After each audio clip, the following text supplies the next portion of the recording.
All right. Our next topic, we'll be talking about animals. Yay! Yes, please give a warm pun DMV welcome to Cheryl Kagan.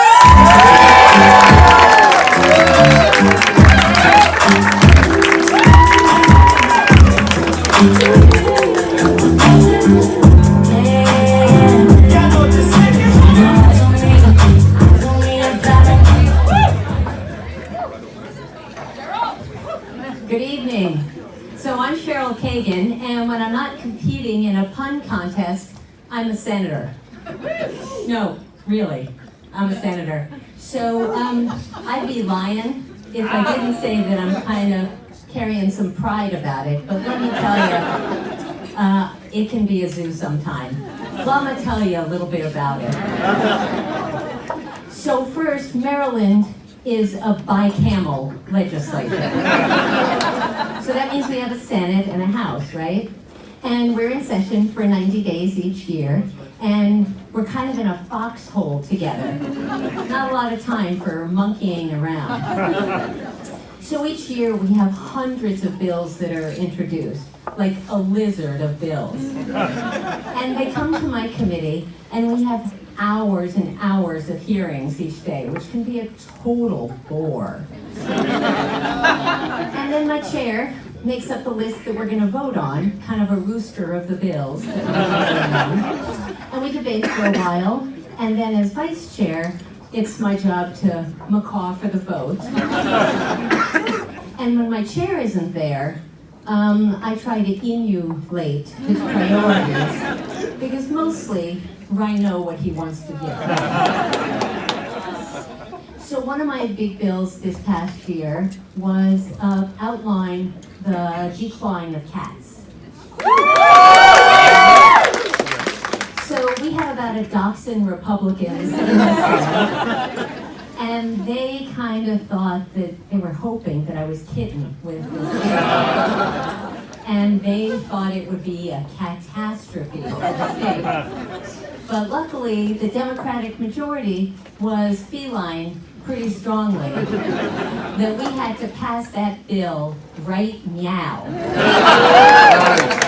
And so we did, and I love to crow about the fact that Maryland is just the second state in the country to outlaw this really cruel and inhumane practice for cats.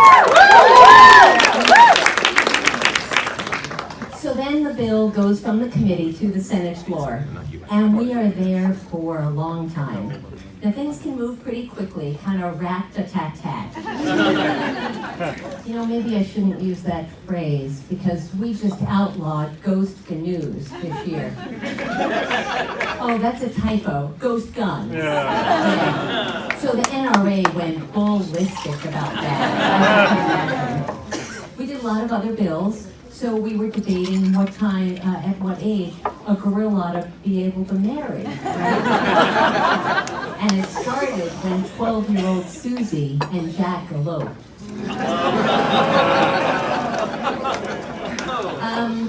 So there was a really important bill. It was pretty controversial, and we debated for hours. Yak, yak, yak. And I was like, let's get going already. Get going, get going.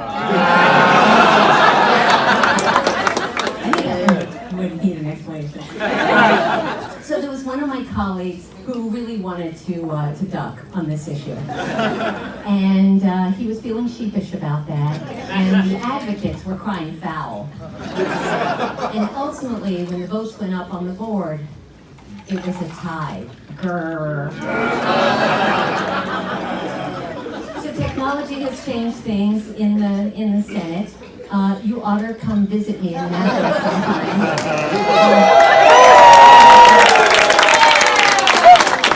But if you don't get to do that, we have video cameras, and they pan the Senate chamber.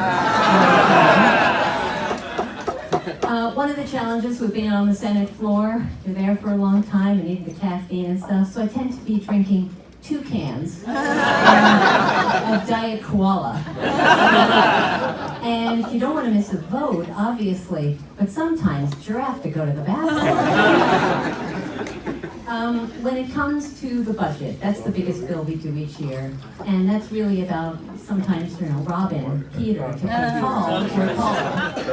And we try to watch out for waste, frog, and abuse. And we're looking for projects that can grow the economy. So I went to the chair of the budget committee, and I said, can you spare, $1 million or so? And he said, don't worm about it. I'm gonna stretch the budget and accommodate your project. And, if it doesn't work out, it makes no sense to have a cow and argue until you're hoarse. It is what it is.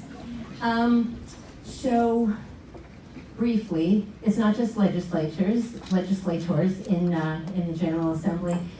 Lobbyists. Now, they get a bad rap. And they come by our office, checking in on us all the time. And most of them are dear, but some of them bug us so much. And my staff is like, leave her alone. Then there's the press. And thank God for the press, right? In our democracy, we need a free press.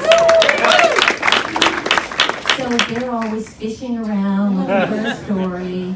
They come and ask us how we feel about the latest controversy. And they're looking for a mole to try to find the links between a legislator and a cheetah in the special interest. Wrapping up here, near the end of our 90-day session, we adjourn at midnight, and the legislative leadership is trying to ram their priorities through, and the rest of us, we need to get our bills through as well, and so we're trying to buy some time. But ultimately, we end up needing to vote like our hair in fire. So in closing, I just want to thank everybody in Pittsburgh and Rockville who voted to re-elect me last week.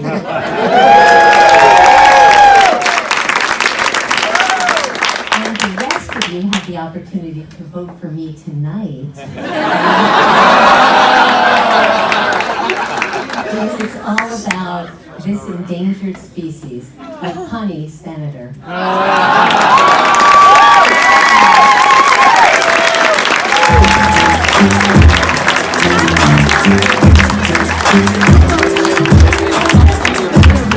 Thank you.